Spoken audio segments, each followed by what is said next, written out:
Hello everyone, welcome my YouTube channel advocate सत्य पूजा शर्मा। आज का जो अपना वीडियो है वो बहुत ही इम्पोर्टेंट होने जा रहा है, क्योंकि इस वीडियो में हम 3 ऐसे लैंडमार्क जजमेंट की बात करेंगे जो 2021 के हैं और आने वाले एग्जाम में बहुत ही इम्पोर्टेंट है और आम जनता के लिए वो दैनिक जीवन में भी बहुत ही जरूरी केसेस हैं। इन पे आज हम चर्चा करते हैं। तो चर्चा करने से पहले मैं आपसे रिक्वेस्ट करूंगी, आप मेरे चैनल को लाइक कीजिए, शेयर कीजिए और जिन व्यूवर्स ने चैनल को सब्सक्राइब नहीं किया है, न्यू व्यूवर्स हैं, वो चैनल को सब्सक्राइब भी कर लीजिएगा। तो बात करते हैं अपने पहले जजमेंट की। जो पहला जजमेंट है वो है फखरे आलम वर्सेस स्टेट ऑफ यूपी का है। कौन सा है? फखरे आलम वर्सेस स्टेट ऑफ यूपी। मैं जजमेंट को नीचे डिस्क्रिप्शन बॉक्स में भी राइट कर दूंगी ताकि आपको अपने लिखने में कोई गलती ना हो, सुनने में भी कोई गलती ना हो, जिससे आप अच्छी तरीके से नोट कर सके और एग्जाम में आए तो आप उसे तुरंत पहचान लें। तो पहला जो जजमेंट है वो है फखरे आलम वर्सेस स्टेट ऑफ यूपी का। उसको आप जान सकते हैं बेल मी आउट या डिफॉल्ट ऑफ इन्वेस्टिगेशन के केस के नाम से भी आप इसको याद रख सकते हैं।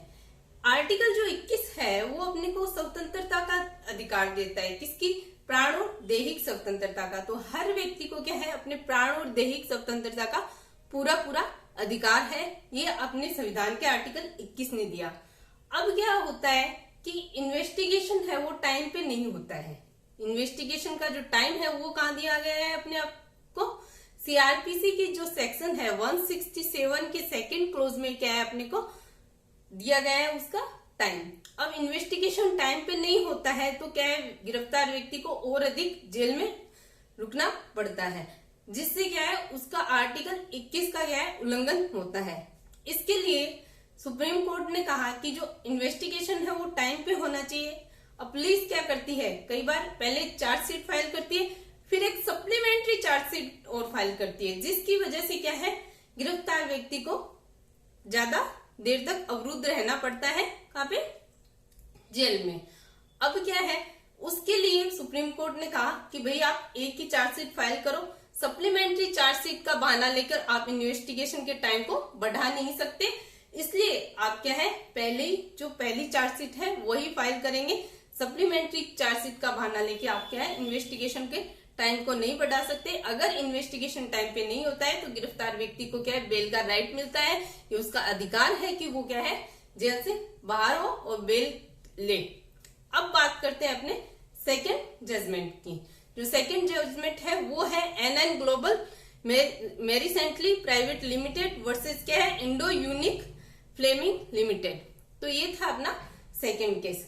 अब इसमें क्या हुआ? इसमें हुआ ये कि अगर आपने कोई कॉन्ट्रैक्ट किया है तो उस पे क्या है एक वैलिड स्टाम्प लगाना जरूरी है। जैसे कि आपने कॉन्ट्रैक्ट किया कितने का? 500 का स्टाम्प लगना चाहिए था उस कॉन्ट्रैक्ट पे।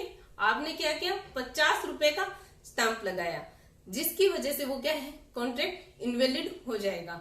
इसलिए जब भी आप कोई कॉन्ट्रैक्ट करते हैं तब क्या है उसमें एक वैलिड स्टाम्प ही लगाएं। जितने का लगना चाहिए उतने का ही लगाएं, ना कि लगना तो 500 का था आपने लगाया 50 रुपए का। तो ऐसे क्या है कॉन्ट्रैक्ट इनवैलिड हो जाता है। अब आते हैं अपने केस पे। केस में क्या हुआ कि एक मध्यस्थ का क्लोज डाला गया, उसमें क्या है वैलिड स्टाम्प नहीं लगा। इससे क्या है कोर्ट में कहा कि ये कॉन्ट्रैक्ट क्या है अपरिवर्तनीय हो जानी, ये क्या है कॉन्ट्रैक्ट क्या है वैलिड नहीं है। तो कोर्ट ने कहा कि मध्यस्थ का जो क्लोज होता है ना वो इंडिपेंडेंट क्लोज होता है। इसलिए ये लैंडमार्क जजमेंट बन गया, क्योंकि मध्यस्थ का जो क्लोज होता है वो इंडिपेंडेंट जजमेंट होता है, इंडिपेंडेंट क्लोज होता है, जिसके लिए क्या है स्टाम्प लगाना जरूरी नहीं है। अगर आपने जो भी स्टाम्प लगाया है कोई बात नहीं, तो फिर ये जो कॉन्ट्रैक्ट आपने किया है वो क्या है वैलिड माना जाएगा। अगर आपने मध्यस्थ के जो क्लोज है उसपे वैलिड स्टाम्प नहीं लगाया तो भी क्या है कॉन्ट्रैक्ट वैलिड माना जाएगा।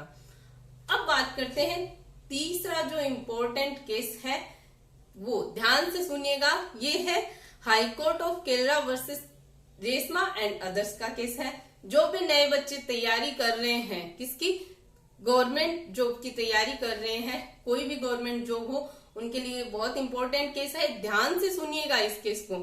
तो इस केस में क्या हुआ कि कोई भी जैसे कि वैकेंसी आउट होती है, 2021 में वैकेंसी आउट हुई 50 पोस्ट के लिए। अब वैकेंसी में ज्वाइनिंग होते होते, एग्जाम होते होते टाइम लगता है। इतने में क्या है, दूसरी वैकेंसी आ गई, मान लो 2022 की, उसमें थी 15 पोस्ट। अब 2021 में क्या हुआ, 50 बच्चों को लेना था, उनको ले लिया। अब जो बच्चे वेटिंग में चल रहे थे उन्होंने क्या किया कि भाई, उन्होंने कहा कि भाई आपके पास वैकेंसी तो पड़ी है, 15 पोस्ट और पड़ी है 2022 वाले की, तो क्यों ना आप हमें उसमें ज्वाइनिंग दे दो जो आपके पास 15 पोस्ट पड़ी है। तो फिर कोर्ट थी कहला कि दो, कौन सी, एडमिनिस्ट्रेटिव कोर्ट और जुडिशियल कोर्ट। तो एडमिनिस्ट्रेटिव कोर्ट ने कहा ठीक है भाई, हम आपको 15 पोस्ट वाले में ज्वाइन कर लेते हैं, जो 51 से लेके 65 बच्चे हैं उनको हम ज्वाइन कर लेते हैं। आप भी बताइएगा कमेंट करके कि क्या इसने ठीक किया, ऐसे ही होना चाहिए या फिर नहीं। जो भी आपके विचार है वो आप कमेंट में जरूर कीजिए कि जो बची हुई पोस्ट, जो बचे हुए बच्चे हैं वेटिंग लिस्ट वाले, क्या उनको अगली जो पोस्ट है उनमें ज्वाइन करना चाहिए कि नहीं। तो एडमिनिस्ट्रेटिव जो कोर्ट थी उसने तो हाँ कर दिया। अब जुडिशियल कोर्ट ने मना कर दिया, उन्होंने कहा नहीं, ऐसा नहीं होगा, आपने जो 50 बच्चों को लिया है उन्हीं को लिया जाएगा, ना कि 15 पोस्ट में 51 से 65 वाले बच्चों को ज्वाइनिंग दी जाएगी। अब इस बात को लेके क्या हुआ, रेशमा जी गई कहाँ पे, सुप्रीम कोर्ट में। सुप्रीम कोर्ट में जैसे ही वो गई तो सुप्रीम कोर्ट ने भी जुडिशियल कोर्ट की बात मानी। उन्होंने कहा जुडिशियल कोर्ट ने जो बात कही है वो सही है, आगे जो 15 पोस्ट आई है उनमें उन बच्चों को नहीं लिया जाएगा जो पिछली वैकेंसी वाले हैं, उन बच्चों को नहीं लिया जाएगा, जिनकी जो वेटिंग में चल रहे हैं उनको नहीं लिया जाएगा। इसके लिए आपको क्या है, एग्जाम देना ही पड़ेगा। जो अगली वैकेंसी है उसका एग्जाम तो आपको देना ही पड़ेगा, वो तो अलग ही है। ये 2021 वाली अलग है और 2022 वाली अलग अलग है, दो अलग अलग वैकेंसी है। 2021 वाले बच्चों को 2022 वाले में कैसे ले लेंगे, उन्होंने मना कर दिया। तो आप अपने विचार है वो जरूर लिखिए, क्योंकि ये जो जजमेंट है वो आगे जाके लैंडमार्क जजमेंट होने वाला है।